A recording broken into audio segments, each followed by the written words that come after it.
ഉറക്കത്തിൽ നിന്ന് കണ്ണു തുറന്നപ്പോൾ എന്തോ കോമ്പറ്റീഷന്റെ ജഡ്ജായിട്ട് പോവാന്ന് പറഞ്ഞ ഒരാൾ അങ്ങ് ഇറങ്ങി.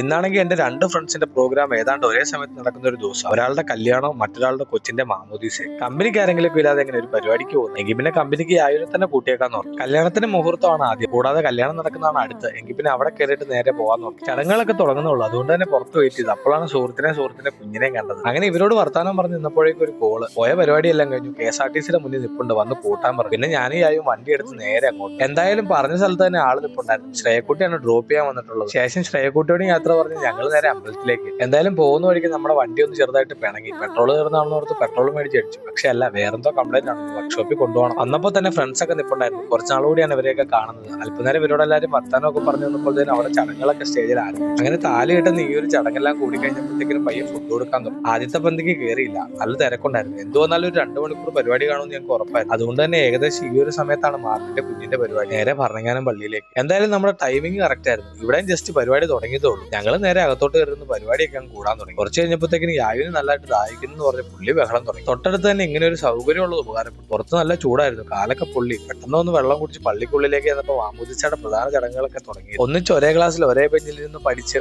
ഒന്നിച്ച് ജോലി ചെയ്ത്, ഒന്നിച്ച് ബൈക്കിൽ പോയപ്പോൾ ഒന്നും കാണാത്തൊരു മാർട്ടിനെ ഞാനിന്ന് കണ്ടു. ഒരു അച്ഛന്റെ സ്ഥാനത്തുള്ള മാർട്ടിനെ. ശേഷം എല്ലാവരും തിരിച്ച് ബെഞ്ചിൽ പോയിരുന്നു. അപ്പോഴേക്ക് സമയം നോക്കിയപ്പോൾ 1:30 ആവുന്നു. എങ്കിൽ പിന്നെ നേരെ കല്യാണ വീട്ടിലേക്ക് പോകണം. ചെക്കനെ പെണ്ണിനെയും കണ്ടില്ല, ആശംസകൾ അറിയിച്ചില്ല. ശേഷം വണ്ടി എടുത്ത് നേരെ വീണ്ടും കല്യാണ മണ്ഡപത്തിലേക്ക്. ഇവിടെ എത്തിയപ്പോഴേക്കും തിരക്കുകളൊക്കെ ഏതാണ്ടെന്ന് ഒതുങ്ങിയിരുന്നു. അതുകൊണ്ട് തന്നെ വന്നപ്പോഴേ ഫുഡ് കിട്ടി. അങ്ങനെ ചോറും കറിയും ഈ പായസമൊക്കെ കൂട്ടി നല്ലൊരു ഫുഡിങ്ങും കഴിഞ്ഞിട്ട് നേരെ ചെക്കന്റെ പെണ്ണിന്റെ അടുത്തേക്ക്. രണ്ടുപേരുടെയും കൂടെ ഒന്നൊരു ഫോട്ടോ ഒക്കെ എടുത്തു. പക്ഷെ അത് ഫോണിൽ എടുക്കാൻ മറന്നുപോയി. കല്യാണത്തിന് അന്നത്തെ ടെൻഷനും ഫോട്ടോ എടുക്കലും മൊത്തമായിട്ട് ആകപ്പാടെ മടുത്ത് കാണുമെന്ന് അറിയാവുന്നതുകൊണ്ട് അധികം സംസാരിക്കാൻ നിന്നില്ല. രണ്ടുപേർക്കും ആശംസകൾ വരച്ചൊരു ടാറ്റയും കൊടുത്ത് ഞങ്ങൾ നേരെ പുറത്തേക്ക്. അങ്ങനെ സദ്യ കഴിച്ച ക്ഷീണത്തോടുകൂടി പയ്യെ വണ്ടിയുടെ അടുത്തേക്ക് നടന്നു വന്ന് വണ്ടി എടുത്ത് ഞങ്ങൾ നേരെ വീട്ടിലേക്ക്.